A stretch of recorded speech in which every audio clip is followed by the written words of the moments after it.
Well, oh yes, the microphone does exist. I do have, I think, an audible voice, but this was the room where I learnt that I needed a hearing aid.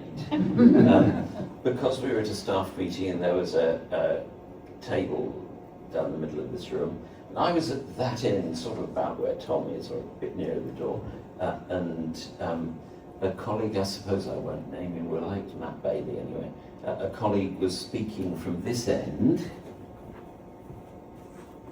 very quietly.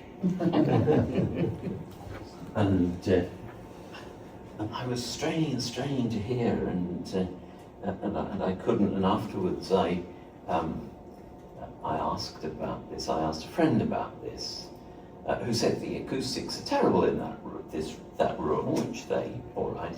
But I also don't quite understand how Matt Bailey has earned a living as a university lecturer for 20 years with the voice that he's got. But these days, of course, it's all online, and you don't need a booming voice the way you used to.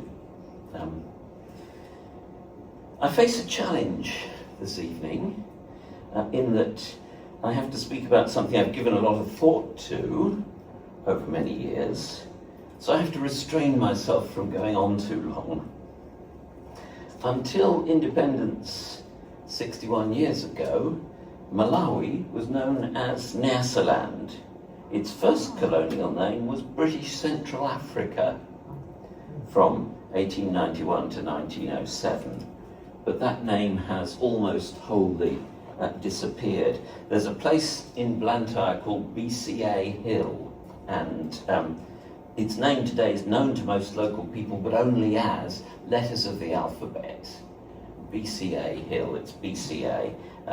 Most people who live there or go there don't know that BCA comes from British Central Africa. It started, I'm not going to talk about this emblem in detail, but it started with light in darkness as the motto in English, and then it went to lux in tenebris, which is the Latin for the same thing. But you see the conception from the 1890s of what British Central Africa should be, shoveling and pickaxe, and the lion and the unicorn right there in the middle of the Zulu-derived shield decoration. The first European explorer to visit this land was David Livingstone, who first got there in the year 1859, when he was in his late 40s, and he was already a famous missionary explorer. His book Missionary Travels had been published in 1857. And in that book he'd written that missions and legitimate commerce by river into Central Africa would end slave trading. His wish to explore the Zambezi River came from the theory that the Zambezi would be the key waterway in the opening of Eastern and Central Africa to legitimate commerce. And that, in practice, the idea of opening Africa to commerce and Christianity was very much a keynote of Livingstone's missionary ambitions. So by 1859 in fact was the year when Livingstone ceased to be a London Missionary Society missionary and began to do African exploration funded by the British government. So I'm sure that in some sort of general sense he was still a missionary, but anyway he no longer worked for the Missionary Society at that point. Now, Lake Malawi is the southernmost of the Great African Rift Valley lakes, and it does indeed empty into the Zambezi, but indirectly via the Shire River, which runs southwards via Nsanje. You see that, well, I can't reach. You see that this territory is Malawi, that's the lake, and this is the Shire River coming down to the Zambezi. This is the Zambezi, which is a great river, and that's Cahora Bassa is characterized by, these days, a huge hydroelectric power station, of course, but back then, impassable rapids, that's to say rapids that not only could you not sail up, but it was also impossible or impractical to take your vessel apart in pieces and portage it up above the rapids. But we're getting ahead of ourselves. In 1858, Livingstone led a well-funded expedition up the Zambezi and got as far as the Cahora Bassa Rapids, discovering that Zambezi was not navigable beyond that point. Therefore, Livingstone backtracked, and next time he went north up the Shiri River. So that's 1859, you see. In 1859, he made 2 journeys up the Shiri, reaching Zomba Mountain the first time. I had to put that in. That's Zomba Mountain a couple of years ago with the University of Malawi at the foot of it, and an extraordinary image, I think, photographed by Blackwell Manda, who's got himself a drone, and so having obtained a drone, he decided on some photography, and this is one of the results. So that's Zomba Mountain, and Zomba later became the British colonial capital of Malawi, of Nyasaland, but that was not thought of course, in 1859. And the second time he got onto Lake Malawi, Lake Nyasa itself, Livingstone was impressed with the highland country through which he travelled to skirt the rapids on the way up the river. He called the area the Manganja Hills. Today we call it the Shiri Highlands. And that party returned up the Shiri River in 1861. And in 1861, Livingstone was appalled to see the change from 1859 that had come over the country since his visit 2 years before. Before his 2 expeditions through Manganja country, slave raiders from the Zambezi had been afraid to penetrate the lower Shiri Valley because of the warlike reputation of the people. But Livingstone's journeys through the highlands changed this, proved to African slave traders that it was possible to get into that area.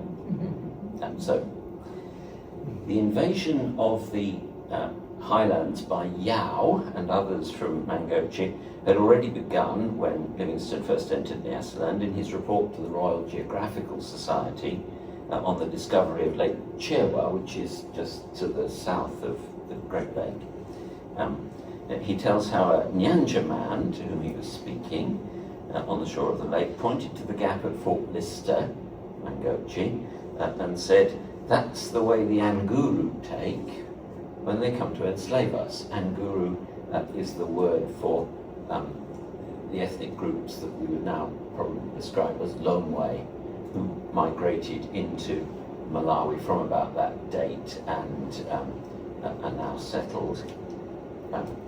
Because however terrible an example of British colonialism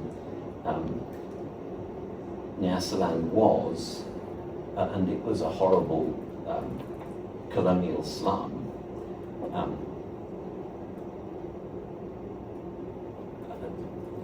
next door was always worse, and possibly still is. But their activities hadn't been apparent on the first visit.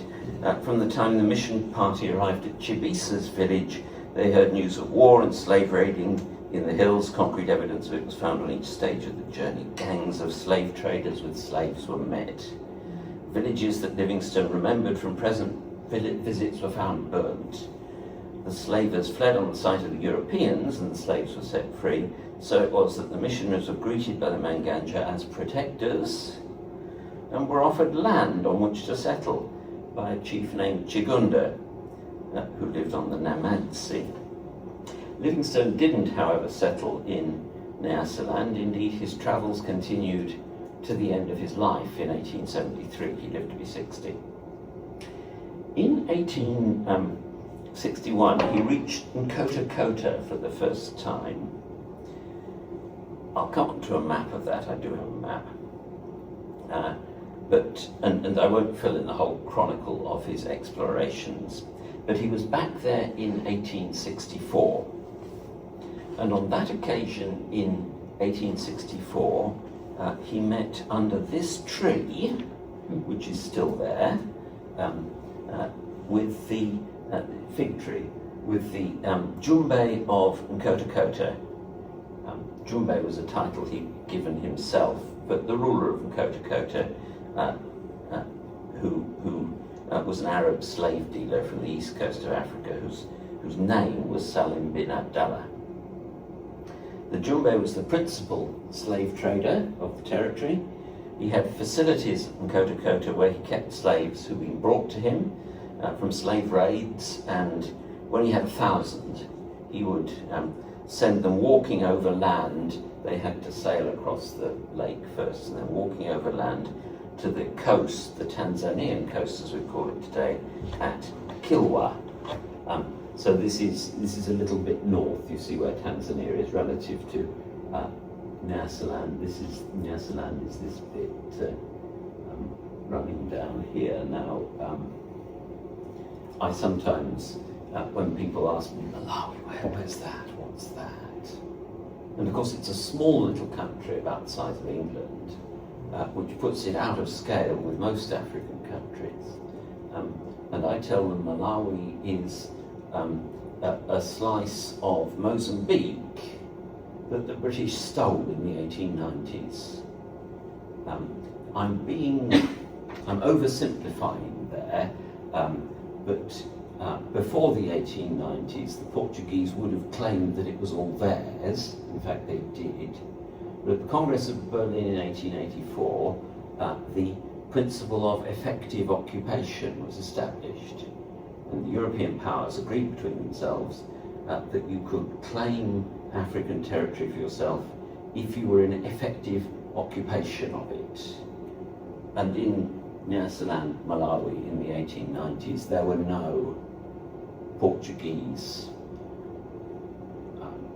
army or police or stations or outposts. The Portuguese were doing nothing in that part of the world. So the British stole it from the Portuguese only in a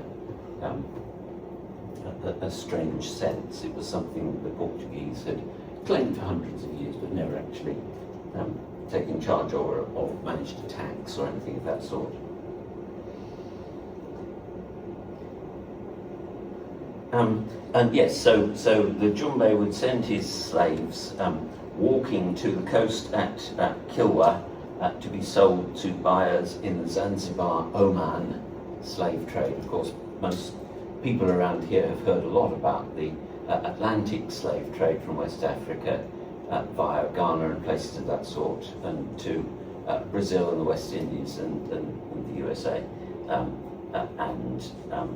That sort of came to a halt in the first 30 years or so of the 19th century, but slave trading via Zanzibar and Oman was going on, as you see, pretty vigorously in the 1860s, and wasn't really ended till the 1890s. Now, under this tree, the Jumbe, under pressure from David Livingstone and from a number of local chiefs who were also there at that meeting, agreed to stop slave trading. But then after they were gone, he didn't, and he went on,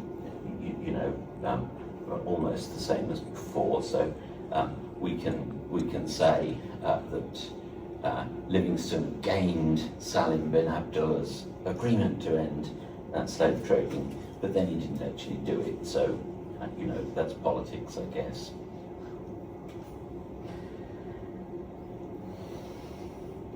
The chiefs were happy to see slave trading ended. It was their subjects, after all, who were being enslaved.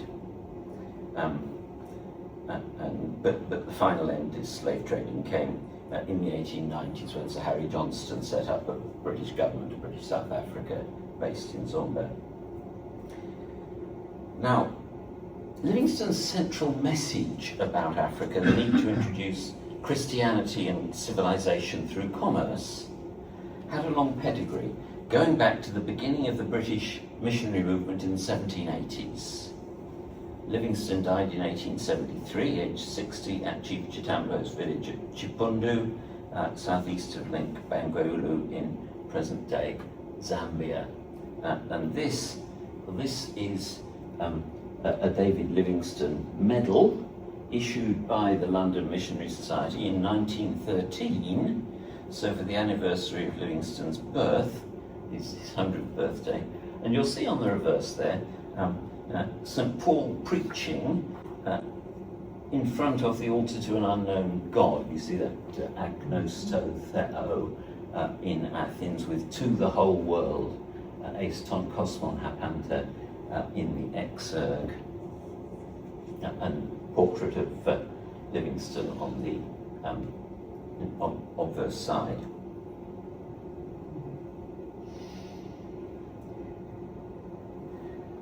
But Livingstone's theory of opening Africa up to legitimate commerce, meaning not slave trading, and Christianity had struck a chord which resonated.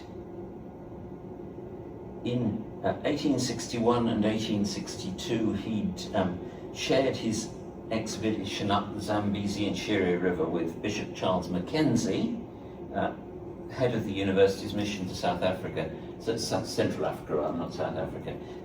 University's mission to Central Africa, consecrated as a bishop to go and evangelize Central Africa for the Anglican Church. But Bishop Mackenzie's death early in 1862 slowed the Anglican missionary effort. Well, the Anglicans were in on the ground pretty much as soon as anyone, but the death of Bishop Mackenzie was a setback. In 1875, however, soon after Livingstone's death, Robert Laws, where is he? Got a picture of Robert Laws, never mind. Robert Laws arrived in Nyasaland, as it would later be called.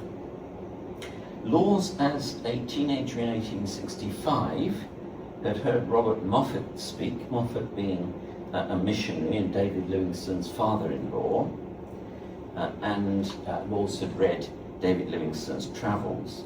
Born in 1851, Laws spent 5 years at the University of Aberdeen, qualifying in medicine, then studied for 2 years at the United Presbyterian College in Edinburgh, and emerged in 1874 as an ordained minister of the Free Church of Scotland. Some of you will know that the Wee Frees had separated their church from the established Church of Scotland in 1843, a turn of events known as the Disruption. And anyway, Laws was on the Wee Frees side of that, born 8 years after the Disruption. The Livingstonian Mission Committee, which Laws was part of, was set up to establish a mission in Africa in memory of David Livingstone. I should add that this was a cause in which Scottish Protestant churches could work together productively. Livingstone himself was a Congregationalist, i.e. not bound to the Church of Scotland or to the Wee Frees. The expedition which this committee sent into Nyasaland in 1875 was led by E.D. Young, naval officer and experienced explorer, but the only ordained minister on the team was Laws. Henry Henderson was a lay preacher. And they reached Lake Malawi on the 12th of October 1875 and established a base at Cape Maclear. Now you see there Cape Maclear, this is the Shire River coming up through the Shire Highlands, past Zomba, and Zomba isn't on the Shire River, through the Liwonde National Park, where you go to see hippos. That's Lake Chiwa, and then this is Lake Malawi. Look, I call it Lake Malawi because I've lived in Malawi and everything. It was called Niassa at the time, and it is still called Niassa in both Mozambique and Tanzania, which is to say 2 out of 3 of the countries that have coastline on Lake Niassa. But as a patriotic move at the time of independence in 1964, as far as Malawi was concerned, Lake Malawi became Lake Malawi.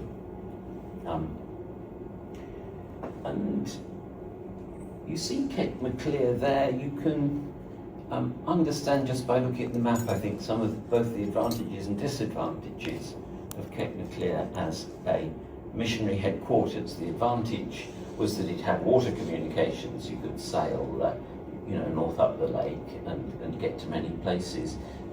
The disadvantage was that it's on poor ground. You can't farm it and keep your mission going with food, and it's also low-lying to the lake, so it's full of mosquitoes and unhealthy for actually any human being to live there.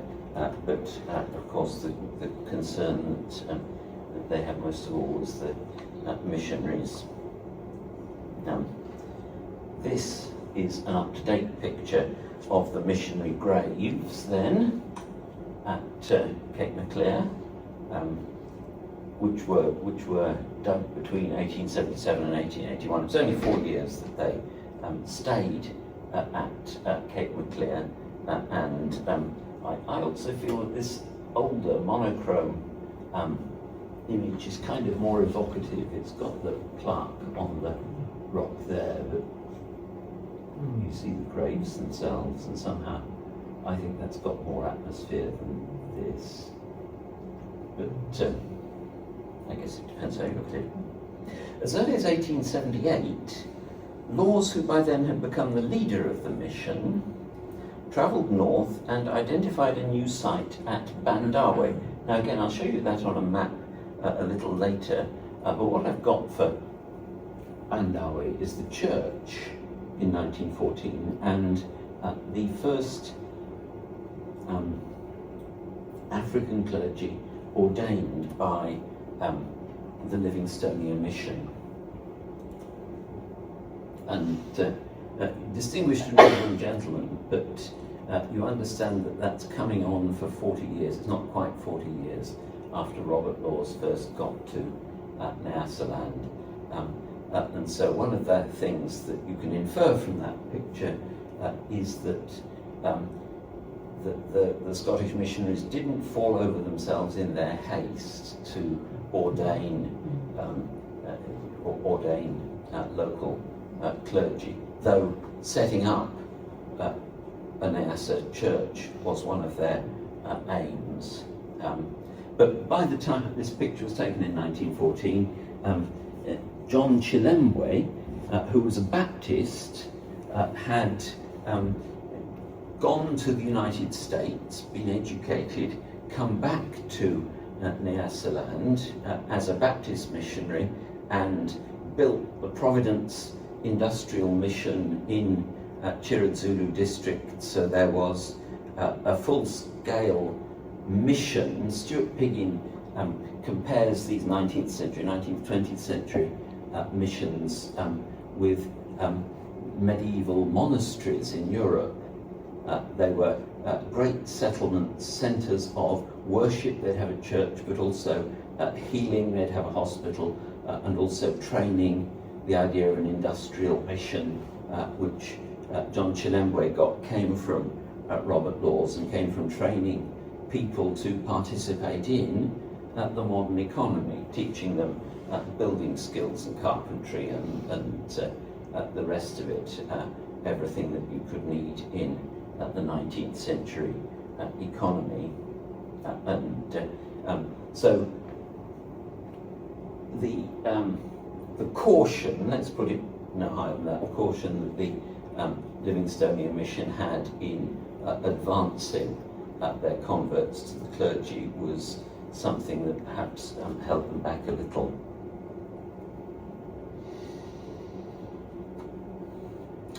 But at Bandawe, a sense of being an unhealthy place persisted, and in 1894 the headquarters of the Livingstonia mission moved again, this time to an elevated site at Kondoe, where it's possible to look down into the Rift Valley. So this is Livingstonia as we have it today, and as it existed from 1894 at the north end of Lake Malawi. That's Bandawe in Carter Bay district, which again was down at sea level, so the mosquitoes bothered everyone, and then this is where they started from at Cape Maclear, and other places that I've talked about. That's Somber. I'll say something I think about Blantyre, which is the largest city in modern Malawi. Lilongwe is the capital these days. And this isn't Kota Kota, this is where Salim Ben Abdullah lived and had his had his slave trading operation. And this is a view from Livingstonia down into the African Rift Valley and down to the lake. It doesn't really show the terrific escarpment between, because it looks like flat land and then a bit of lake in the distance. But the escarpment after that is fierce, and it's a long way down. But you could see the lake from Livingstonia. The new home for the mission, I'm borrowing this bit again, was decidedly healthier and provided opportunities for farming and a ready supply of timber. Laws designed the road link to the lake to include 20 hairpin bends, an astonishing piece of engineering for one trained in medicine. The mission established a school, a technical training centre, a hospital and a church. Livingstonia has made an immeasurable contribution to education in Malawi and was one of the first places in the country to have electricity as early as 1905. This then is the mission headquarters, and it's now the headquarters of the Livingstonia Synod of the Church of Central Africa Presbyterian. This is the church, and this is the Livingstone window. You see Livingstone there with his medicine box and his sextant. And this window was commissioned in 1948 from Goddard and Gibbs in London, put in place in 1952. In the 1990s, it was repaired after a deranged person attacked it by throwing stones at it.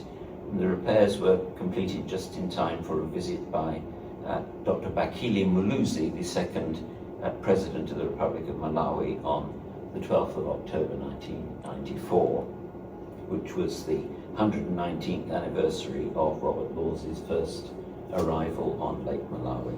And this is the stone house, Robert Laws's own house at Livingstonia. You can see how in 1903, when this was built, the memory, the instinct for building something that looked like a Scottish manse was still coming to the fore. But we must move to where this talk is going, that is to the classics in Malawi. Laws introduced a broad spectrum of Scottish-style education to Livingstonia and to a whole network of schools which spread out from there, where classes were being taught under trees, literally in blackboard and chalk, and your pupils would sit on the floor. And the missionaries' primary education, as we call it, was a big success right from the 1870s in northern Nyasaland. Early on, the chiefs, who were suspicious of what the missionaries were offering, commanded their advisors, the Induna, to send their children to school. But the children of chiefs were not sent to learn reading and writing and other things which the missionaries were ready to teach. This had long-term consequences. In the 1950s and 60s, for example, when the leaders of the independence movement were mission boys. That's to say that they came up through the missionary or ex-missionary system of education, and the leaders of the movement to independence in the 50s and 60s weren't chiefs or sons of chiefs.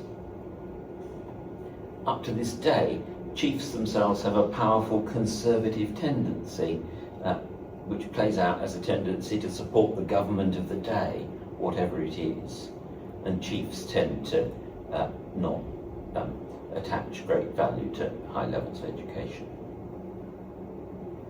So these things persist. Along with school, hospital and church, the Livingstonian mission from the beginning had a technical training centre, a facility for training people in industrial skills. So the original Livingstonian mission expedition included a sailor, an engineer, a gardener, a blacksmith and a carpenter. And the aim was not only for these skilled workers to practice their occupations in Africa, but also to train a workforce. And that was what bringing commerce and Christianity to Africa meant. But along with developing a workforce which could be at the foundation level of building a modern economy, Laws intended to leave behind him a church with a learned ministry on more or less the Scottish model. He himself spent 52 years in Nyasaland, so essentially his whole working life, before retiring to Scotland in 1927. And laying the foundations of the educational system he wanted to deliver that result took a matter of decades, because it's a long way from learning ABC under a tree to being ordained as a minister of the Church of Scotland. When I arrived in Malawi in 1987, I taught the first Malawian students to proceed to A-level in Greek. But I could get on with that task because there were students who had got their O-level thanks to my predecessor at Kamuzu Academy. Of course, there was no such foundation there for Laws. He was starting from nowhere, starting from negotiating with chiefs. Can we have a school in your village? But in the last decade or so of his ministry at Livingstonia, Laws was teaching a small number of students who had progressed through all of Laws's system of primary education, all that could offer, and then who moved on not to become carpenters, engineers, smiths. This group devoted themselves to studies with Laws himself. Studies which, yes, did come to include Latin and Greek, particularly, as you would expect, the Greek of the New Testament, and it was uphill work. It was uphill work because of the prolongation of quasi-childhood, which advanced education demands. That's still an issue today, of course, and lots of people here can tell you how we cope with that in the universities in Australia, but the facilities that we have for coping with that weren't available in Africa in the 1910s and 1920s. The Overton Institution at Livingstonia, that's a distinguished building, I think. If you had the high-pressure hoses that have been used on so many of our buildings, I think it would look better. But that's the Overton Institution, and it's the heart today of the University of Livingstonia. Well, the Overton Institution at Livingstonia was the scene of this developing structure of secondary and post-secondary education. And if you'd seen Laws himself, the sparkle you'd have seen in his eye, no, that's a different eye. The sparkle you'd have seen in his eye would have been his dream of the University of Livingstonia. But that university didn't come into existence until 2003. It does exist today.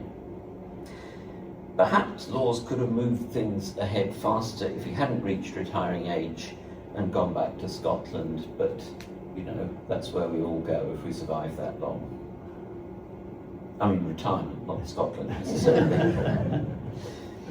Robert Laws, you see, thought that basic education was not enough to bring Nyasaland into the modern world, and his agenda for change was radical, and it's fair to say Livingstonian. He saw participation in the 20th century economy as the route forward for Africa. There'd be people today who would question that. He made progress in that direction. It became well known that Livingstonia was a first-class source of educated labour for the colonial government and for the modern private sector, not only in Nyasaland but far beyond. Educated here meaning qualified for clerical work, literate and able to communicate in English. There was a steady stream of migrants from the north of Nyasaland to the south and to northern and southern Rhodesia, that's Zambia and Zimbabwe, and to South Africa. Look, and that hasn't disappeared quite.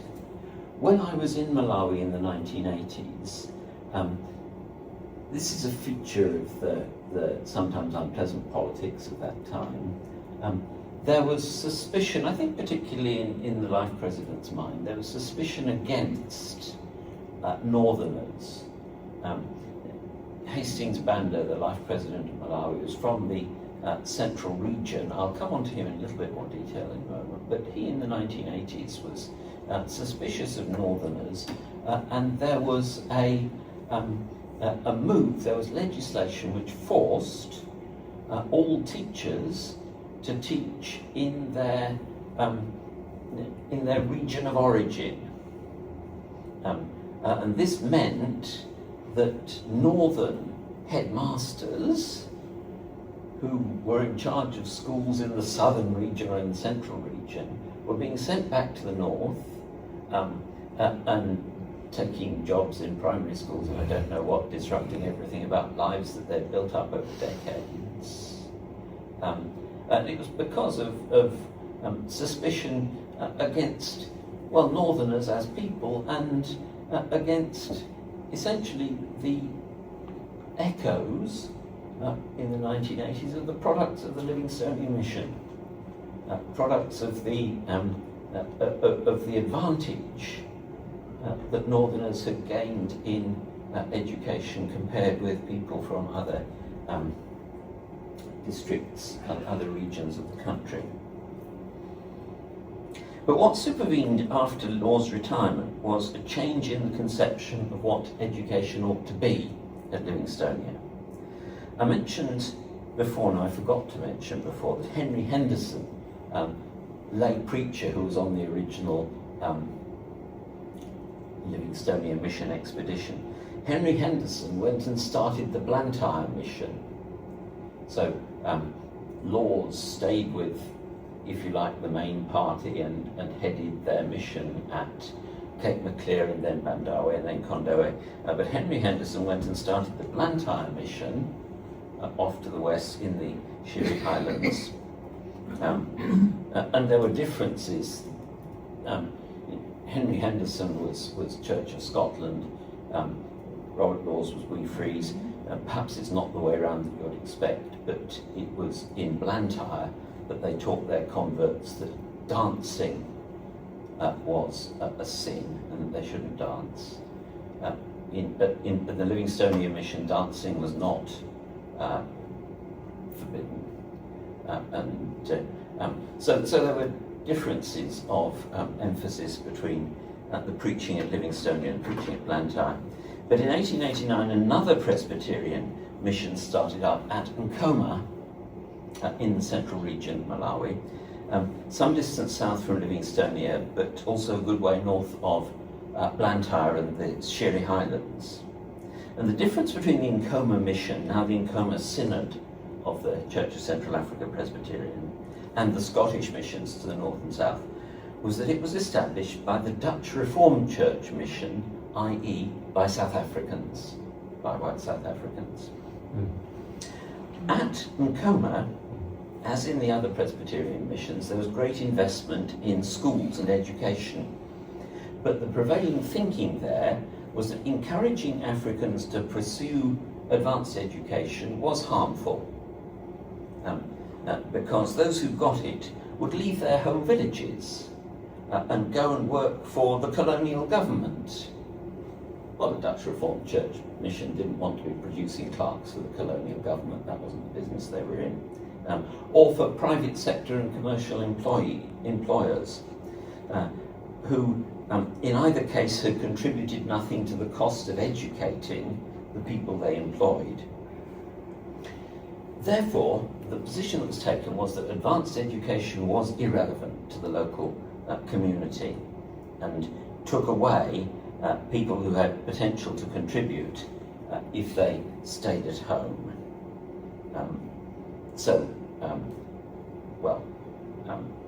I could add without bitterness, I hope, that if you decide you have some instrumental reason for limiting people's horizons as a teacher, then the danger is that as a teacher you'll come to believe that those people aren't capable either of moving beyond the horizons you've set for them. And I think that's harmful, perhaps in a different direction from what the Dutch missionaries were thinking of. And unlike Livingstonia, the Dutch Reformed Church Mission educational policy excluded the teaching of English in the village school. And that was a factor resented by many Africans who saw English as the gateway to social and economic success. It's not so different today, actually. I've been reading a book over the past week or two by Thomas McNamara, which was published last year, maybe it was 2023, called The Village and Its NGOs. And there he talks about the same thing. He talks about the ineffectiveness of education at the village level in Malawi today, but he also talks about the disadvantage to village communities of people going away. If they gain some education, if they get into a high school or something of that kind, then they move away from the village and don't come back. They may send some money back to their families, but they still count as a loss. Anyway, the feelings that people had about not being allowed to learn English were in part responsible for the rise of independent African educational initiatives. A good example was the African Methodist Episcopal School program in Kasungu. And the African Methodist Episcopal Church, I'm sure everyone here knows, is African in the sense of being a black church, but it's American. All right, so they had their black American, African American mission and educational mission to Africa. And the African Methodist Episcopalians had a program in Kasungu district, which is a district well to the south of Livingstonia, where school had begun under the Livingstonia mission auspices. And when Livingstonia handed Kasungu over to the Dutch Reformed Church Mission, the Dutch stopped the teaching of English. Now, the amalgamation of the Scottish and Dutch Reform missions into the Church of Central Africa in 1924 and Lawes's retirement in 1927 combined to change the educational outlook at Livingstonia from the 1930s onwards. And the progressive praxis, as we might see it, which had existed there in the 1920s, effectively took a step backwards, allowing small classes of men who might be ordained, but also might leave and take a job in the office of a gold mine on the Witwatersrand, for example, seemed like a heavy expense. It was no surprise, really then, that the first African to serve on the Government Advisory Committee of Education in Nyasaland in 1933, Levi Ziliro Mumba, was a product of the Overton Institution. That's where you got the background that you needed for that kind of government work. But by then the atmosphere which had constituted Mumba's background had changed in important ways. Isaac C. Lamba quotes a mayor of Mzuzu telling him Law's educational system encouraged an inquiring mind which created self-awareness. Laws allowed criticism, the use of both yes and no. But that openness to an inquiring mind had existed on a narrow base. Livingstonia gravitated from the 30s towards a narrower view of what was good for Africa.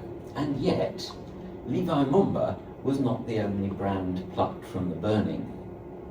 At some point in the 1910s, at the Chilanga Mission in Kasungu district, a boy called Akim Kankwala Mtuntama Banda was seated behind others and far from the blackboard in an examination, which if he'd passed it, would have sent him north to Robert Laws's Overton Institution. When Akim stood up to get a better view of the blackboard, Thomas Cullen Young, the invigilator, another Scottish missionary, suspected him of trying to copy from a boy near him, and so excluded him from the exam. So no Overton Institution for Akim. Deprived of the chance to advance his education in Nyasaland, the boy and his uncle, Hanuk Zonkera Piri, in 1915-1916, walked the 1,000 or more kilometres to southern Rhodesia, where Akim completed his education to Standard 8, before going on in 1917 to Johannesburg, where he worked for some years in the office of the Transvaal Deep Mine. In those years, he met Bishop William Tecumseh Vernon of the African Methodist Episcopal Church, who offered to pay his tuition fee at a Methodist school in the United States if he could pay his own passage. And when he'd got enough savings in 1925, he left for New York. This is the beginning of another story, a story of a man half wicked, as my friend and former student Samson Kambalo describes him, drawing on Aristotle. He changed his name to Hastings Kamuzu Banda, and in 1964 he became the first Prime Minister of the independent Republic of independent Malawi, not a republic, till 1966. Later he served as President, then Life President, until 1994. I won't tell the story either of his medical career or of his political career. Not till he was 60 years old did he discover that he had an astonishing talent for politics. But in 1946, Hastings Banda wrote a book called Our African Way of Life, jointly with Thomas Cullen Young, the man who'd put him out of the exam for cheating. But that's not the first edition, you understand. But that was quite a small reversal compared with others in his life. Having completed his secondary education in the US, Banda enrolled at the University of Indiana in Bloomington, where his papers are now archived, for 2 years, and then at the University of Chicago. Bloomington and Chicago were where Banda learnt Latin and became an outstanding enthusiast for the classics for the rest of his life.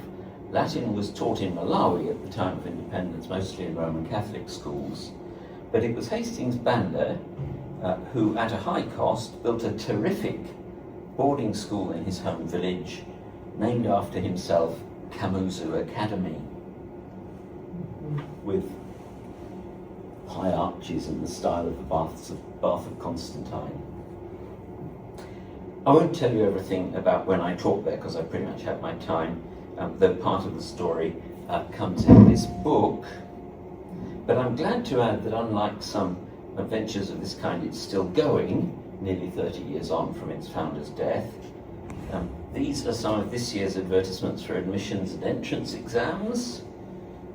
And this, in conclusion, is Michaela Jana with her certificate as winner of the Lytham St Anne's Ancient Worlds competition this year.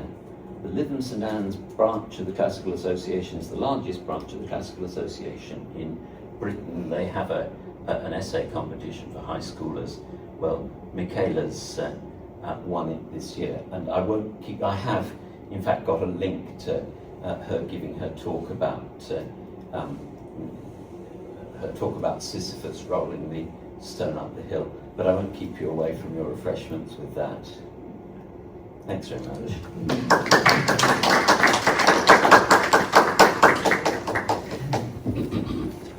Well, thank you very much, Paul, for enlightening us about classical education in Malawi, which I know that if you spend any time with Paul, you will always wind up talking about Malawi. It is his passion, but also his passion is, teaching ancient history and also early Christianity, and these all things come well together in our dear friend Paul. And one of the interesting things I think is for us to reflect on is about classical education in Australia and the study of ancient history, which we seem to be slipping it away. But what a difference it made to folks learning classical education, having classical education in Malawi, and how it founded a modern state. And these things I always think about when I talk with Paul about these things. But I'm in theological education, and we're at a turn in history where we're going to see, instead of people going from their villages in Africa or here in Australia, they can stay at home and learn how to do their theological education and stay in their hometowns and stay in their local churches. And I think it's a really exciting moment. So as long as we can keep classical education and theological education going, it will lay the foundations, I think, for another amazing era in the world. Really, it's world changing. So thank you very much Thank you. for